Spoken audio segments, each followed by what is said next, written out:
તો આજની જે વિડીયો છે તેમાં વાત કરીએ ફોરેસ્ટ ગાર્ડ, કહી શકાય બીટ ગાર્ડ, વન વિભાગની ગાર્ડની આ ભરતી પરીક્ષા છે. પસંદગી પ્રક્રિયા ક્રમ અનુસાર 2 તબક્કામાં થશે. પ્રથમ તબક્કો હેતુલક્ષી પ્રશ્નોવાળી OMR પદ્ધતિથી લેવાશે અને લેખિત પરીક્ષા રહેશે, જ્યારે બીજો તબક્કો શારીરિક ક્ષમતા કસોટી રહેશે. બંને તબક્કામાં સફળ થયેલ ઉમેદવારોને વોકિંગ ટેસ્ટ પાસ કરવાનું છે. તો સૌથી પહેલા સેક્શન આવે છે સામાન્ય જ્ઞાન, જનરલ નોલેજ, GK.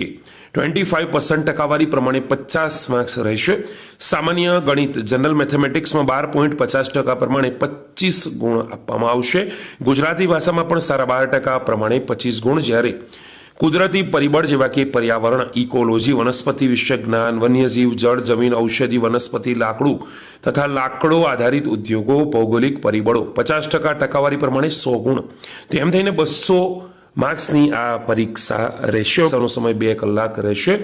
લેખિત પરીક્ષામાં 2 ગુણના 100 પ્રશ્નો, દરેક ક્વેશ્ચન 1 હશે. ટોટલ 100 ક્વેશ્ચન, દરેકના 2 ગુણ, એમ થઈને 200 ગુણ રહેશે. હવે દોસ્તો, દરેક ખોટા જવાબ માટે મેળવેલ ગુણમાંથી 0.25 ગુણ કમી કરવામાં આવશે. ખાસ ધ્યાન રાખો, નેગેટિવ માર્કિંગ લાગુ પડશે. લેખિત પરીક્ષાનું પેપર છે તે ગુજરાતી માધ્યમમાં રહેશે. તો આ છે દોસ્તો મહત્વપૂર્ણ અપડેટ, તમારા માટે જરૂરી માહિતી. આશા રાખીશ કે આ અપડેટ તમને ગમી હશે.